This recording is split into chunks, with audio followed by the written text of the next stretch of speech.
Everyone, कैसे हैं आप सब। और आशा करती हूँ कि आप सब ठीक होंगे। मैं भी ठीक हूँ। और इससे आगे की वीडियो कल आपने देखी थी। और उसके बाद जब मैं रसोई में काम कर रही थी, उसके बाद है ना यहाँ पर मैं लगा रही हूँ पोंछा। और बच्चे स्कूल से मैं लेकर आ चुकी हूँ। आज मैं हो गई हूँ काफ़ी लेट, क्योंकि बाबा अचानक से ही छोड़ के चले गए। और उन्होंने बताया था कि मैं जाऊँगा, लेकिन ये नहीं पता था कि वो इतनी जल्दी चले जाएंगे। उनके जाने की वजह से मुझे इतनी सारी प्रॉब्लम हुई है काम करने में कि आज मुझे 1:30 बज गया पोंछा लगाने में, क्योंकि मैं पानी का काम देख रही थी ना सुबह से, तो टाइम ही नहीं मिला। और बार बार गेट पे जाना पड़ता था। और पता है, पानी के काम देखते देखते मेरे घुटनों में इतना दर्द हो रहा है कि मुझे चलने में भी प्रॉब्लम हो रही है। ऐसा मैं लंगड़ा लंगड़ा के चल रही हूँ, मेरी इतनी हालत ख़राब हो गई है। अब क्या करूँ, घर में अकेली हूँ, बच्चे स्कूल चले जाते हैं और जय स्कूल चले जाते हैं और बाबा नहीं है, तो सारी चीज़ें देखनी है। और जो लोग मेरे पुराने व्यूवर हैं, उनको तो मेरी ये वाली प्रॉब्लम पता है कि मैं जब पानी का काम देखती हूँ तो मेरी क्या हालत होती है। और बस तबीयत भी कुछ दिनों से ठीक नहीं थी। बाबा के अचानक चले जाने से ना बहुत सारी प्रॉब्लम हो रही हैं। और यहाँ पर है ना, मैंने अभी वैसे तो पूरे घर में पोंछा लगा दिया। और बच्चे हैं, ये सोफ़ा है ना, उसका कवर कभी सही से रहने ही नहीं देते हैं। और वैसे भी है ना, ये लेदर टाइप का सोफ़ा है ना, तो इस पर ना कोई कवर जल्दी से रुकता भी नहीं है। थोड़ी देर के लिए लगाओ और जैसे ही बैठो वैसे ही ये निकल भी जाता है। तो बार बार है ना, यानी दिन में 4 से 5 बार मुझे इसको सही करना ही पड़ता है। और फिर बच्चों वाले घर में तो ये चीज़ें होती ही हैं।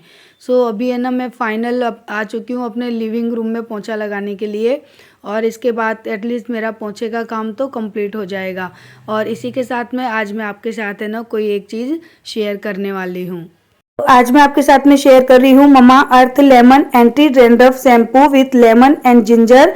ये आपके स्कैल्प में से होने वाली खुजली और खुजली से होने वाली पपड़ी को हटाने में काफ़ी हेल्प करता है। ये डर्माटोलॉजी की टेस्टेड भी है और हर तरह के हेयर को सूट भी करता है। और इससे भी अच्छी बात है कि ये इनके अंदर किसी भी तरह का केमिकल नहीं होता है।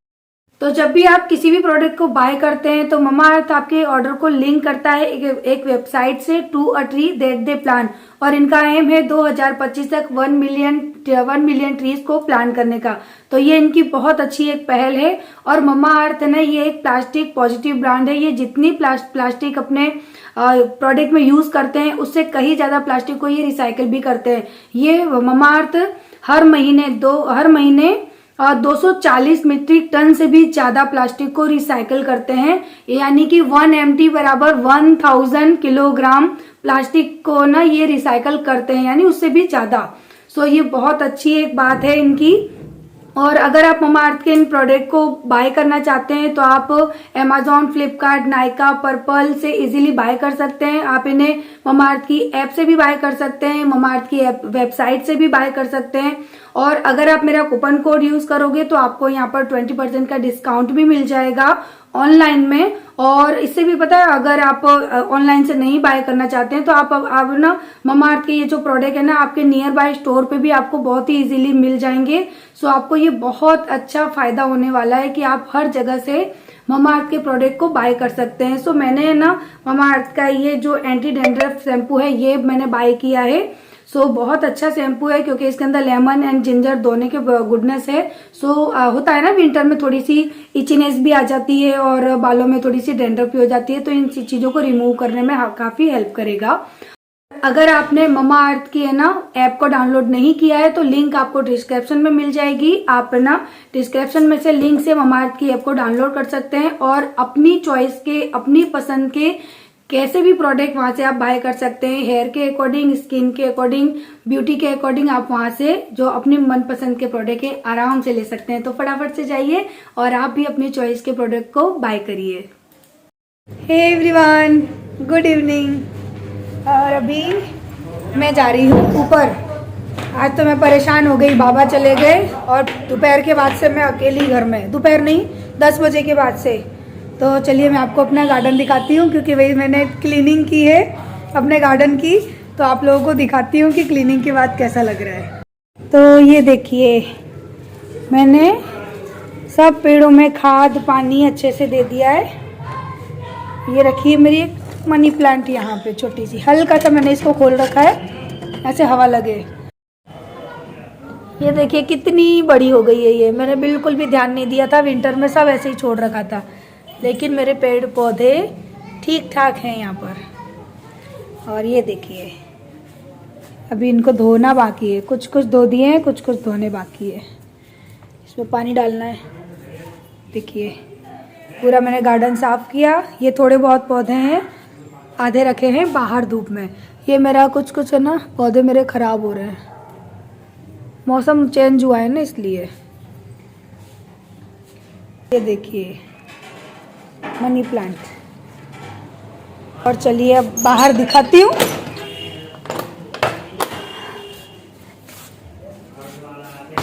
ये रहे, ये धूप वाले पौधे हैं, ये बाहर रखे हैं। ग्रोथ काफ़ी अच्छी चल रही है पौधों की। ये रहा, इसमें न्यू न्यू लीफ आ रही है। देखो छोटी छोटी सी कितनी प्यारी प्यारी लीफ आ रही है।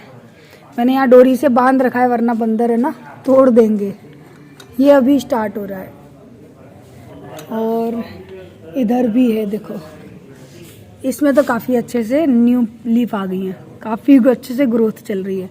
एंड ये मेरा मर गया था, देखो वापस से जिंदा हो गया। इसको भी मैंने सही कर दिया। और ये देखिए गर्मियों के जो पौधे हैं ना, ये देखिए कितने अच्छे से इनके पत्ते उग रहे हैं। इसको तोड़ दूंगी ना, उतनी जल्दी ये सरवाइव करेगा। इसमें पानी डालना है, पानी नहीं डाला। ये भी अच्छे से चल रहा है। ये देखिए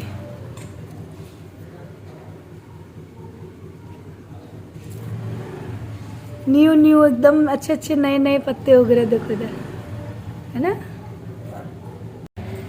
ये देखिए मेरा छोटा सा पौधा है।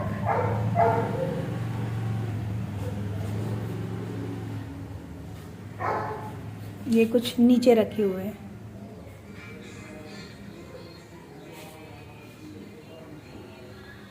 तो अभी शाम का टाइम था, मैं वापस से आई अपने पौधों को देखने। और कोई मुझे कल कमेंट कर रहा था कि आपके गार्डन में पौधे बहुत कम हो गए।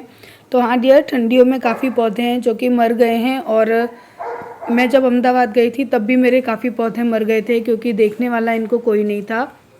और कुछ पौधे मेरे बंदरों ने तोड़ दिए। सो मेरे पौधों की क्वांटिटी कम भी हो गई है। और कुछ पौधे मैंने डिवाइड भी कर दिए हैं, इसलिए आपको कम लग रहे हैं। क्योंकि मेरे जो अरेका पाम के पौधे थे उसमें से एक ख़राब हो चुका और एक मेरे लिविंग रूम में रखा है। इसी वजह से यहाँ पर ग्रीनरी आपको कम दिख रही है। और ये तो पौधे हैं, मौसम के बदलते ख़राब होते हैं, कुछ न्यू ग्रोथ भी लाते हैं। तो ऐसा कोई बड़ी इशू वाली बात नहीं है। क्योंकि कई लोग हैं ना छोटी छोटी बातों में भी आके बहुत लंबा लंबा सुना जाते हैं। सो पौधे ख़राब होना और अच्छे होना मेरे हाथ में तो नहीं है। और अगर उनको प्रॉपर एक जगह मिले, प्रॉपर एक क्या बोलते हैं, प्रॉपर एक सनलाइट मिले तो वो रुक भी जाएं, अच्छे से सरवाइव भी करें। लेकिन सब जानते हुए भी मुझे नहीं लगता कि आप लोगों को बार बार ऐसा कमेंट करने चाहिए। सब जानते हैं कि बंदर हैं यहाँ पे और पौधों को अच्छे से धूप नहीं मिल पाती तो वो ख़राब हो ही जाएंगे, चाहे मैं उनको कितना भी प्यार करूँ, चाहे मैं उनकी कितनी भी केयर करूँ। सो कुछ चीज़ें हमारे हाथ में नहीं होती हैं। यहाँ पे अगर बंदर ना हो तो शायद नुकसान इतना ना हो जाएंगे पौधे तो सही, क्योंकि मौसम चेंज हुआ है तो उसी हिसाब से इनकी केयर भी करनी पड़ रही है। आधे यहाँ पे हैं, कुछ पौधे यहाँ सीढ़ी पे रखे हैं। देखो दिख रहा है एक पत्ता, एक वहाँ हैंग किया हुआ है। सारे पौधे डिवाइड कर करके रख दिए मैंने। तो कोई कह रहा था ना गार्डन दिखाना, देख लिया। चले शाम हो गई है, मेरा मिट्टू यहाँ बैठा है।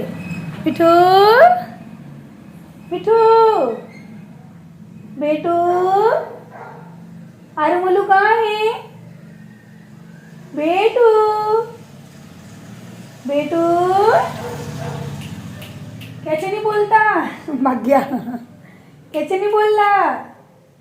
अच्छा नखरे नखरे दिखा रहा है, नखरे। मैं अपनी शक्ल सुधारूं, शाम हो गई है। अभी कोई आ गया था घर पे, तो यानी मेरे एक जेठ लगते हैं रिश्ते में, तो वो आए थे। अभी चाय बनाई मैंने। और देखो ये ना मूंग और चना ख़त्म हो गए थे, वो मंगाए। और ये है रमास, रमास के दाने होते हैं ये, इस तरह से ये मंगाए हैं। ये सारी चीज़ें मुझे अभी रखनी है। लेकिन इनके डब्बे मैंने यूज़ कर लिए अचार रखने के लिए। तो अब मैं इनको किस में रखूँ, सुबह से यही सोच रही हूँ, इसलिए ये सुबह से सामान यही रखा हुआ है। अदरवाइज़ तो किचन क्लीन है। और देखो आज मेरे मिट्टू ने कितना नुकसान किया मेरे मनी प्लांट में। इसमें 5 पत्ते थे, सारे काट दिए, एक रह गया। और ये वाली इतनी अच्छी ग्रोथ कर रही थी, ये भी काट दी। ये पड़े पत्ते, उसने मेरे पूरे मनी प्लांट की हालत ख़राब कर दी। अब इनको ना उठा के मैं ऊपर ही रख दूँगी। वो किचन में अंदर आ जाता है और आने के बाद है ना कुछ ना कुछ नुकसान कर ही देता है वो। और वहाँ बैठे हैं जे पानी देख रहे हैं, क्योंकि आज बाबा नहीं आए और मैं भी पूरे दिन में थक गई। मैंने कहा तुम अब कहीं नहीं जाओगे, यहीं रहोगे। उनको हमारे स्कूल के एक सर बुला भी रहे हैं। मैंने कहा नहीं जाओगे, तुम घर रहो। मेरी हालत बहुत ख़राब हो चुकी, कमर में दर्द हो रहा है मेरे। सुबह से भाग रही हूँ, घर का काम कर रही हूँ, परेशान हो गई मैं। आज वो यहीं बैठे हैं। तो अब है ना शाम का टाइम हो गया था, तो ना अब आपके भैया बैठे हैं, वो देख रहे हैं पानी का काम, और मैं आई हूँ किचन में। ये सारा सामान है ना उसको अच्छे से अरेंज करने के लिए, क्योंकि मेरे पास डब्बे है ना खाली बिल्कुल नहीं बचे थे। सारे डब्बे मेरे नहीं भर गए थे। अब मुझे समझ में नहीं आ रहा था मैं किस में क्या सामान रखूँ। सो मैंने अभी है ना ऑर्डर भी किए हैं नए डब्बे। देखती हूँ कैसे आते हैं, क्योंकि मैं इन डब्बों को देख देख के ना बोर हो गई थी इतने सालों से। तो सोचा कि मैं कुछ नए लुक के डब्बे मंगाऊँ अपने किचन के लिए। तो जब आएंगे तब आपके साथ में शेयर करूंगी, क्योंकि कल ही मैंने ऑर्डर किए हैं। अब देखते हैं कि कैसे निकलेंगे, उनकी प्लास्टिक वगैरह कैसे निकलेगी। तो जब तक है ना मेरे पास जो डब्बे खाली थे उनके अंदर मैंने कुछ सामान रख दिया, कुछ मैंने अरेंज किए हैं, इधर का सामान उधर करके अरेंज किए हैं। सो देखते हैं कि सामान पूरा आ पाता है या नहीं, क्योंकि कुछ डब्बे थे जो कि खाली हो गए थे, वो मैंने साफ़ करके रखे थे। तो उन्हीं के अंदर अभी मैं सारा सामान रिफ़िल करती जा रही हूँ। और अभी है ना जो चावल वगैरह रखने के लिए जो बड़े डब्बे होते हैं ना, वो मेरे पास हैं, एक्स्ट्रा के हैं। तो ये सब क्या है कि छोटा मोटा सामान मैं इनके अंदर स्टोर करके रख देती हूँ। तो अभी उनको भी खाली करूँगी, धोऊँगी, साफ़ करूँगी, उसके बाद ये चावल वगैरह जो है वो रखूँगी। क्योंकि अभी अचार बनाया है ना, 3 से 4 चीज़ों का अचार बनाया है, तो वो सारा सामान है ना उसमें रख दिया है। तो डब्बे अभी मेरे भर गए हैं। तो यहाँ पे अभी है ना जितने डब्बे खाली थे उतना सामान तो मैंने रख दिया है। और कुछ सामान जो बच गया है वो देखते हैं, अभी शायद 2-4 दिन में डब्बे आ जाएं तो फिर मैं उनके अंदर रखूँगी। और आप लोगों को दिखाऊंगी भी कि मैंने क्या मंगाया है। हालांकि मैंने ऑनलाइन ही मंगाया है, क्योंकि इस तरह के डब्बे ना हमारे वहाँ मिलेंगे नहीं, और मुझे थोड़े से अलग लुक के डब्बे चाहिए थे इसलिए। सो यहाँ पे अभी मैं चेक करती जा रही हूँ कि किस डब्बे के अंदर क्या सामान है। उनको चेक कर करके देखना भी पड़ता है। हो जाता है ना कभी कभी हमारा ध्यान नहीं होता, तो कुछ सामान हमारा ख़राब हो जाता है और हमारा ध्यान ही नहीं हो पाता। सो मैंने सारे डब्बे यहाँ पे धोने के लिए निकाल दिए हैं, और सुबह के ही जो बर्तन रखे हैं धुले हुए, इनको करूँगी स्टैंड में अरेंज। और उसके बाद ये जो बर्तन निकाले हैं ये मैं धो के साफ़ करूँगी, क्योंकि मुझे अभी काफ़ी सारा सामान है जो कि डब्बों के अंदर रखना है। तो ये चाय वगैरह के बर्तन शाम के हो गए थे, और कुछ मेहमान आए थे, उस वजह से भी थोड़े से बर्तन हुए थे। तो ये सारे बर्तनों को अच्छे से साफ़ करूँगी। और पता है आज का पूरा दिन मेरा केवल काम में ही चला गया। मैं 15 मिनट के लिए भी है ना आराम नहीं किया, कि मैं 15 मिनट के लिए भी बैठ गई हूँ और आराम किया हो। सच में इतनी थकान लग रही थी ना, काम करते करते भी मेरा मन कर रहा था कि मैं ना सो जाऊँ जाके, बिल्कुल काम ना करूँ। तो इसी वजह से मैंने आज खाने में भी बहुत ज़्यादा अच्छी चीज़ नहीं बनाई है। वैसे भी मोलू की फेवरेट है, उसकी ज़िद पे ही मैंने बनाई है। तो यहाँ पर है ना ये दलिए के पैकेट हैं। मैं खाना बनाने जा रही थी तो मोलू बोला कि मुझे तो केवल दलिया ही खाना है। तो अभी ना यहाँ पर मैं दलिया चेक कर रही हूँ, और ये दलिया पतंजलि का दलिया है। बहुत ही बारीक और बहुत ही टेस्टी बनता है। तो अगर आप लोग भी दलिया लाते हो ना तो पतंजलि का लाना, बहुत अच्छा होता है। और यहाँ पर है ना अभी मैं पी रही हूँ 1 गिलास पानी, और यहाँ देखिए मैंने 1 चम्मच घी डाला है। और ये जो दलिए के पैकेट थे ये मैंने डाले हैं, और इनको ना अच्छी तरह से भून लेना है, क्योंकि कच्चा दलिया यूज़ नहीं कर सकते। घी डाल के इनको धीमी आंच में भूनना होता है। और देखिए यहाँ पे दलिया अच्छी तरह से भुन चुका है। तो दलिए को अब रख देंगे साइड में, और कुकर में रखूँगी मैं पानी, और यहाँ पे डालूँगी मैं 2 से ढाई चम्मच दलिया, नमक, और बस ढक्कन लगा देंगे। और हमारा जो दलिया है ना 2 सीटी में बन के हो जाएगा रेडी। बहुत ही सिंपल सी रेसिपी है और बहुत ही अच्छी रेसिपी है, हमारे घर में सबको पसंद है। आप चाहें तो इसमें सब्जियां वगैरह भी डाल सकते हैं, आप चाहें तो इसमें दूध मिला के जो खाते हैं ना वैसे भी खा सकते हैं। तो आज हम लोग दूध डाल के खाने वाले हैं, इसलिए मैंने सिंपल दलिया बनाया है। तो चलिए अब फटाफट से हम दलिया को रख देते हैं बनने के लिए। और यहाँ पे जो डब्बे मैंने धोए थे ना, वो मैंने अच्छे से पोंछ के सुखा लिए हैं। और चावल वगैरह जो थे वो मैंने इसके अंदर अच्छे से रख के सेट कर दिए। तो ये वाला डब्बा है ना, मैंने ऊपर रख दिया था स्टोर में, आज मैंने उसको निकाला है।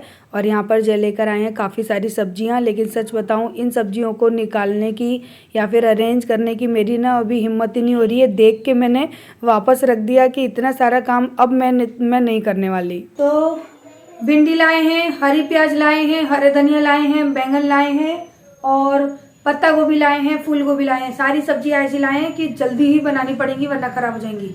अब प्याज तो मुझे कल सुबह ही बनानी पड़ेगी, क्योंकि प्याज को 1-2 दिन से ज़्यादा रख ही नहीं सकते। और मेरा मन कर रहा है प्याज के पकौड़े खाने का। मेरा मन कर रहा है मैं सुबह उठ के ना प्याज के पकौड़े बनाऊँ। फिर देखती हूँ क्या बना पाती हूँ। अभी तो फिलहाल मैंने दलिया बनाया है, क्योंकि हमारे मोलू को दलिया खाना है और मुझे बहुत तेज़ नींद आ रही है। मेरी तबीयत अभी नहीं सही चल रही है, बहुत तकलीफ है। और आज तो इतनी थक गई हूँ, सुबह से पानी, घर, सब कुछ मैनेज किया है। बाबा कब आएंगे? आज बाबा गए हैं, पहला दिन है, अभी तो बाबा 3-4 दिन की छुट्टी में गए हैं। तब तक मेरा पता नहीं क्या होगा।